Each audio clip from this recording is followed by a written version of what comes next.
And we're live. This is Plant Daddy Podcast, serving you intersectional horticulture. I'm Matthew. And I'm Steven.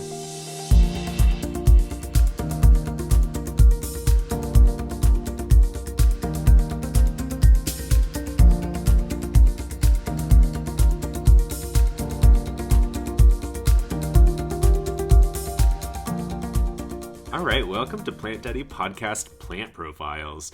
When a particular plant catches our eyes and we feel like we might want to cover it for a special plant episode, we discuss the culture, care, and our experience with them. Now, this happens to be a plant, or rather two plants, that Steven and I have never grown before. Yeah, so we got it exclusively for you guys to cover for you. Yeah. Hopefully we can help. And you might already know what this is because I feel like we've been hinting at it for a few weeks, both on our podcast and also our Instagram and maybe our Facebook and Twitter. But the plants that we're going to discuss today are two related ones that, to me, they're kind of the same thing. One's from Africa and one is from South America. We're talking about the nerve plant, or Fittonia, and the polka dot plant, or Hypoestes. So, Matthew, what are these? Why are they interesting? Well, I have to admit that this is not a plant that I have ever looked at and particularly felt any inclination to pick up and buy. They don't speak to me the way that a lot of other plants do. So the reason that we're talking about it today is because I've been seeing them all over social media. People are getting really into these kind of cute little like mounding, really charismatic plants. And I felt like it was worth us taking the time to look into them. So, yeah, like I mentioned, the nerve plant, the Fittonia, that one is native to South America, kind of mainly the Peru area. And then the other one, the polka dot plant, its Latin name is Hypoestes, and they are both closely related in the same family of Acanthaceae, and they're even in the same subfamily and tribe. So they are really pretty strong cousins, whereas the polka dot plant comes from Madagascar. So we've got a Peruvian and a Madagascan plant that to me are kind of equivalent. Yeah, and I guarantee that you guys have seen these around. These are in tons of Instagram posts, like you're saying. It's a really, I think, pretty easily identifiable leaf pattern. It does look like kind of like veins almost, or maybe little nerves or something. Maybe that's where it gets its plant. Yeah, like they've both kind of got a similar almost like a mint-like structure to them.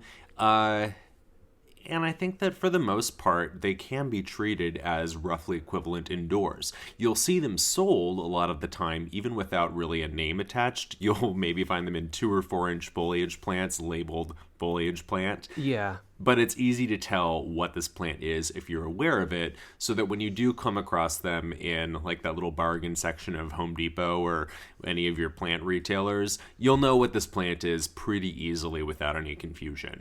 So we've kept this in a few different scenarios, a few different conditions. Yeah. So Matthew, do you want to talk through the different ways you tried keeping this plant over the last month or two? Yeah, so this might sound condescending, but I just kind of treated it not like a special houseplant that I care about.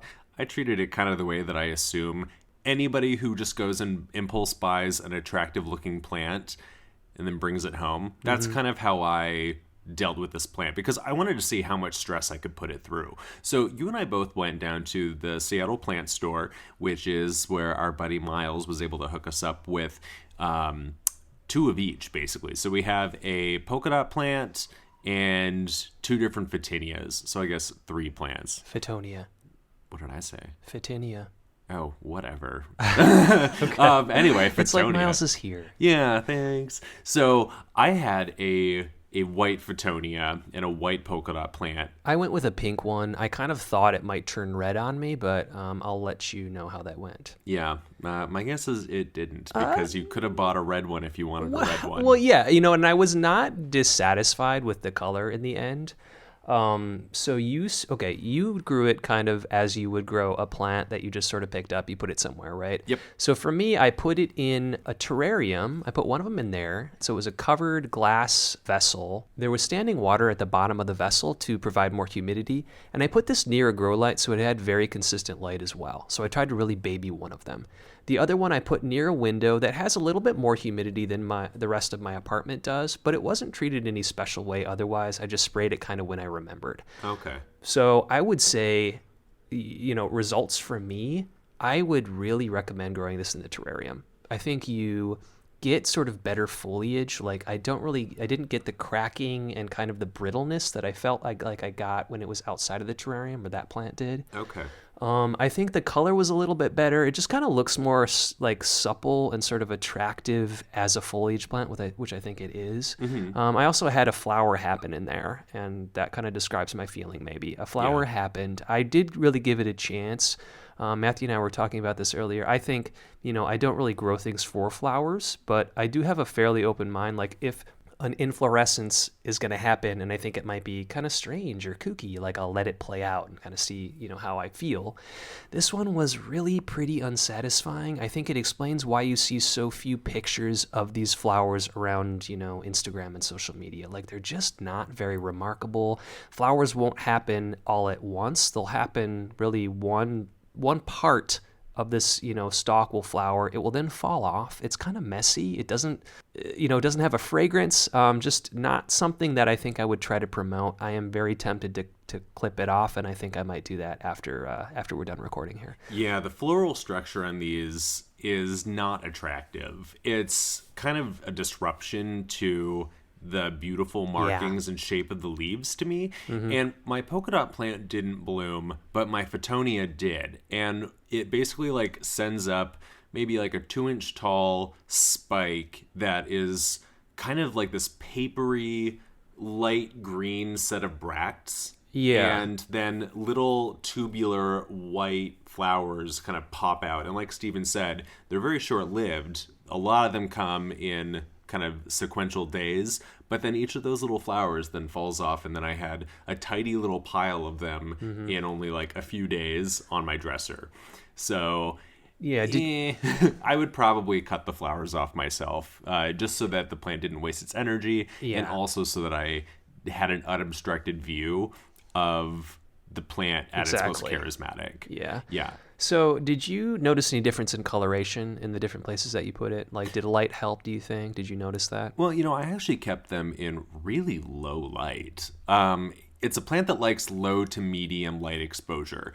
And the Fittonia is sitting on my dresser. I posted some story pics on Instagram of it, but it gets no direct light. It gets kind of very dim ambient light, and I wanted to see what it would kind of do to respond, and it didn't really do anything. It's not been growing tons of new foliage, but I do have some new leaves. They don't look stretched out or atoliated. It has wilted pretty hard on me because I've been watering it when I wait for it to wilt pretty hard, but it otherwise looks exactly the same as when I got it. I didn't have any browning or dying off of any foliage. It didn't drop a ton of leaves. Mm-hmm. So for a plant growing in almost abusively low light and letting it get bone dry and wilting so that it's laying flat on top of the pot, I'm pretty amazed at how robust it is. Nothing seems to phase it. Yeah, I am amazed by that as well, and impressed, really. The one that I put in, the non-ideal conditions, not in the covered terrarium, it looks much closer to the one in the terrarium. It looks more like that than I thought it would. Okay. I thought it would be very different. It's not night and day. I think if I just popped it in a terrarium, it would kind of, pick up and take off as well. Yeah, I'm sure it would. Now, I do have a bit of a confession with my polka dot plant. I put that in an area near my sliding glass door, which is frequently cracked a little bit for airflow. Mm-hmm. So it has been actually deliberately receiving cold drafts regularly. And I've actually not even watered it once the whole time that I've had it. Wow. And actually, I should have watered it 2 days ago. I meant to water it yesterday, and I hope I remember to water it when I get home today. Okay, but this is part of the sort of the feature set, right? These plants should wilt and tell you when they're thirsty. So is it not thirsty? Is it not telling you? It is very wilted, and it has been for 3 days. Okay. So I am kind of pushing my luck, perhaps, but I'm also really curious to see just how resilient they are. It's in a 2-inch pot, so it doesn't have very much space to hold moisture. I'm just kind of curious how it's going to fare. It'll probably be okay, I imagine. Even if it loses some leaves, I am pretty darn sure that I haven't harmed the plant irreparably, and it might respond to defoliating by putting out a ton of new growth. So I think that we've hit on some things that make this plant a really fantastic one for beginning gardeners. These plants really love constant moisture. They don't care if they get bone dry, as we've discovered. Apparently. So most of the images and videos that you see of these on Instagram are kind of that time-lapse genre where you get to watch someone's abused plant like perk back up to life pretty quickly. So that's kind of what inspired me to give it a try. But here's why I think that's really great for people who are excited about this plant, maybe new into houseplants. I keep talking about how expressive plants are a really great tool and resource in your home garden because they tell you when they need something. And this is a plant that pretty quickly tells you when its conditions aren't great. So because it's resilient enough to bounce back and it's not going to really punish you for letting it get that dry, it will kind of help to cue you in when the plant needs some watering. So if you're a forgetful waterer, this is a good plant to help you out of that rut, perhaps. Yeah. And I planted this in just a typical off-the-shelf potting soil. I don't think it has any special needs as far as that goes. You know, you can always improve that, to your taste. But I did that in the terrarium. Maybe I added a little bit of airiness to the one in the terrarium because I knew it would be more consistently wet. Yeah. In there. But even in there, I sprayed it, periodically. Just made sure that there was some standing water in the bottom. And I want to say I only watered it once or twice this entire time. The one outside of the terrarium in sort of normal conditions, I just watered that kind of as I water my other houseplants, and it seems to be doing super well as well. Yeah, so one of the recommendations that you see for these plants, they like humidity. So if you live in a particularly dry place with humidity, God, I'd say below 30%, you could probably get away with over 30% and be okay, but the leaves might get a bit dry, they might get crispy, the plant may suffer a bit. So a terrarium or even a closed or even a partially closed terrarium would be really great ways to keep this plant a little bit happier and maybe make it a little bit easier to care for. But like I said, I don't have any trouble growing mine in open air, and I think that a lot of other home growers would find similar success with keeping them just out like a regular house plant. However, you were saying that it seems like an ideal first plant to try in a terrarium. Yeah, I was going to say that because terrariums can pose their own challenges. Yeah. So some of the challenges that you find with terrariums are that if your mix isn't light and airy and well draining, plants can really easily stagnate and rot. And so you might have a plant that will do great in a terrarium, but it's just too saturated and the plant will ultimately die, especially if there's not any airflow, like if it's a sealed container.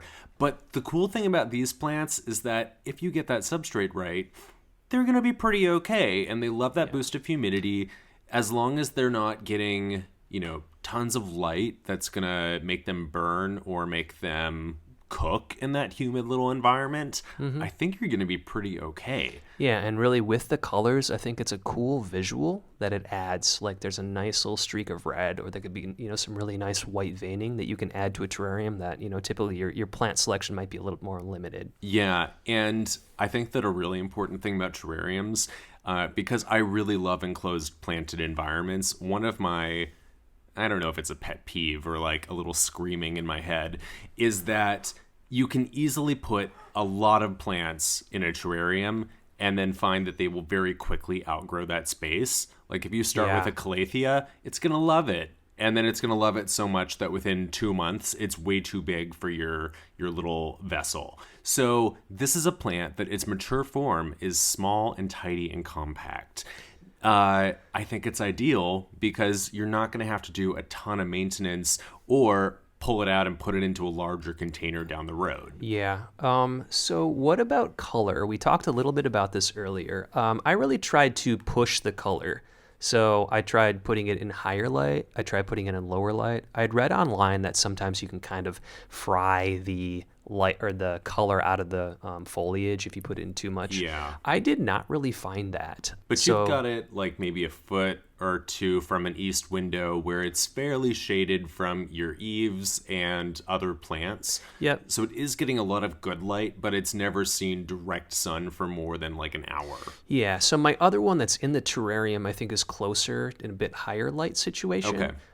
That one, I thought I might kind of bake it, or I thought I might see a little bit of sort of bleaching or something, and I didn't, which I think is really, is really impressive, and again speaks to how adaptable and kind of just easy this plant is. Yeah, there are a lot of cultivars and hybrids in both of these families, and I think that the general interest is pretty much the same across both of them. Where nerve plants, it tends to be the veining that's colorful, whereas the polka dot plants have splotches and spots on the leaves.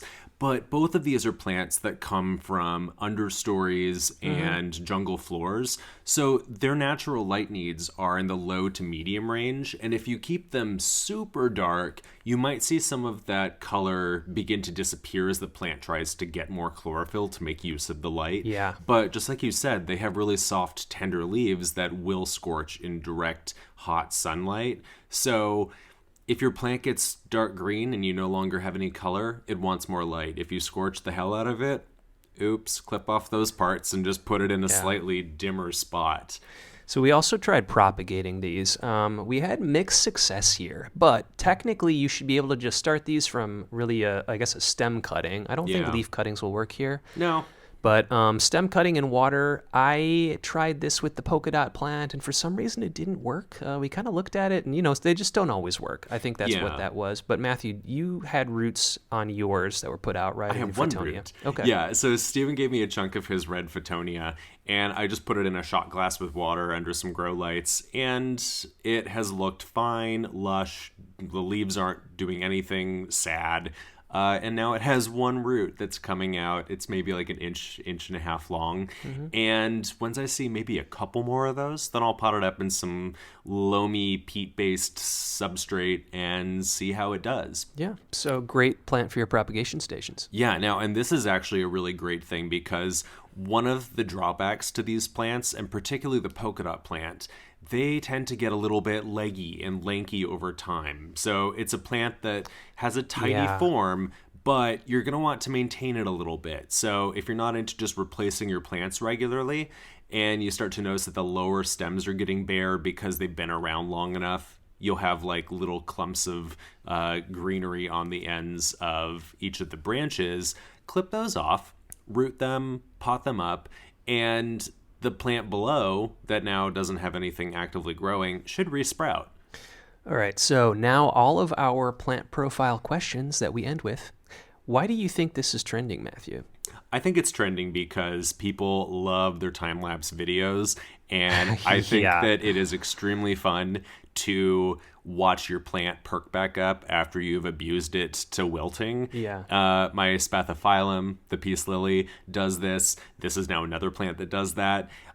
Just like I've said so many times, I pepper little plants throughout my whole urban jungle that are going to tell me like, oh my God, I need some water. So because this is another canary in your coal mine. Yeah. Okay. Yeah, this is a canary in a coal mine plant for me. Yeah. But I think that the largest thing, in addition to that aspect, is that they are very cute and they're very colorful. There are so many hybrids of both of them that range from having like green leaves to dark burgundy leaves with the veining on them, anywhere from white through pinks to dark reds. The polka dot plant comes in similar ranges of background leaf color and the modeling. Some of them have green spots, some of them have colored spots. I think that there's just a lot of plant there that appeals to a lot of people who like a really cute miniature plant. Yeah, I mean, to me, it's the visual. Yeah. It's just, it's kind of like a prayer plant in some senses to me. I mean, as not really a prayer plant person, I feel like you get some of that same effect, but it's so much easier, much more compact. Yeah, I'm not on board with that Wait, comparison to the Mirantas, Really? but I do acknowledge that they have those patterned, colorful leaves. Yeah. So as far as that's where we end our comparison, I'm totally on board. But yeah, for me, I honestly do kind of lump them together. But They're yeah, also a little furry. Like the Fittonia is a little bit furry. Really? Just a tiny bit. Maybe mine is. Okay, maybe that's mold. Okay, I'm kidding. Oh, I hope not. So is this plant here to stay? I would say definitely. I think this plant has been here already. Yeah. And it really, this was so easy. I feel like I was amazed each time I looked, and I was like, okay, I've neglected this. I really have now. Yeah. Now I really have neglected it. No, it's been so just... reliable. Yeah, exactly. Yeah. That's the word. You're right. Yeah, like I have so many houseplants that require a lot more attention and stress on my part, which I handle with joy. I love a stressful houseplant. This is one that I literally brought home and was like, I'm just going to put it somewhere where it looks nice. Mm-hmm. And then I've barely thought about it. Yeah. And I enjoy looking at it when I walk past it, but I am not doing anything special with it, and it is rewarding me. Yeah, and that kind of half answers this last question. Do we enjoy growing these? You did. Yeah, I mean, I'm going to just be frank. I would never have bought this plant on my own for my own collection. It's just not something that appeals to me in kind of really any sense. It doesn't have great flowers. It doesn't have any fragrance. It looks like something that you could buy for $1.98 in the sad plant section of any plant retailer. Okay. But, my opinion really changed when I started doing some research into them. I think that it's fascinating that the Fittonia and the Hypoestes are, basically just cousins from Madagascar and Peru. They are so similar in so many respects. I think that they're a fantastic plant to help train a new houseplant person. Yeah. Like, it'll show you when it wants something. It will not punish you for not giving it to them, as long as you're reasonable with how quickly you correct. Yeah. They teach you how to propagate. They teach you efficient pruning technique. They're fantastic in terrariums, but you're going to be fine if you try to grow them just as an open air plant. Yeah. I think that they are extremely reliable and make a really smart choice for the right home. Yeah, and that's kind of my feeling too. Like, I was not thinking I would like this. I was kind of waiting for Matthew to take us down there to get these plants, because it was kind of like, I'm like, oh, I have other plans for these spaces where I put them.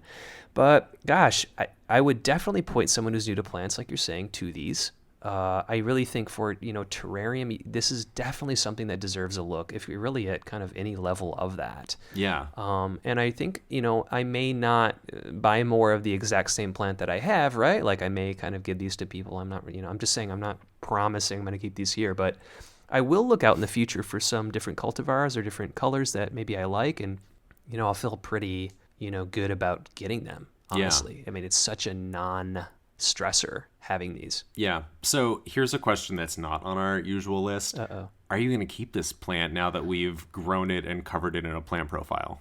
So what I feel like I'm going to do is I'm going to move it to a lower light place. Because it's doing so well that I'm kind of like, oh, maybe I could put this in a spot that I really... Somewhere that nothing else will survive? Well, almost. I want to try it there, and I think I'll also gift these, because I've separated this plant a couple times, and it's done fine. And I feel like there are people that I know who are a little bit less plant inclined who would really like it. Yeah. I think that I'm probably going to at least keep my Fittonia, which means that I'm going to have to actually put it in a slightly better lit position, because I am, on one hand, really curious how long it endures this dark area of my bedroom. But on the other hand, it's a pretty smart looking plant, and I have a couple of other spots in my living room that I think it might really bring some niceness to. I'm not going to branch out to get the pink or the red ones, because those are always hard sells for me, especially when it comes to variegation in the polka dot plants. But I like my little white polka dot plant, and I kind of need to come up with a plan for her. Okay, so I feel like this is a vote of confidence from us. Yeah, right? We recommend this. Steven and I straight up walked into preparing for this episode more than a month ago, thinking these plants are terrible and we don't know why people grow them. And I totally get it now, and I highly recommend them. Yeah, same. Anything else that you want to add about these? I think that's it. So just keep your eyes out for these, and really, these are no big stressor, no big deal. They're worth a look. You should be able to find them pretty easily at literally any place that sells at least tropical plants. And I think that you have a lot of good options at fairly low prices in like 2-inch, 4-inch pots. So you can easily create a really cute little dish terrarium with a bunch of different colors of the same plant and maybe like some ferns or something. Yeah, so show us your setups. Yeah, we would love for you to send us some pictures. If you are particularly interested in this plant, let us know how you're doing with it and what challenges you have had and maybe any ways that you've overcome them. All right, so is that it, Stephen? Yep, think so. All right, so this has been Plant Daddy Podcast. Thank you so much for listening. We would love it if you could take a moment out of your busy lives to go rate and subscribe. And anytime you run into a plant person, recommend our podcast to them, please. If you give us a 5-star rating, we will love you. And if you want to be in touch, email us at plantdaddypodcast@gmail.com or check us out on social media, all of which is Plant Daddy Podcast. We're looking forward to you tuning in next time. So thank you for listening and happy growing. See you later.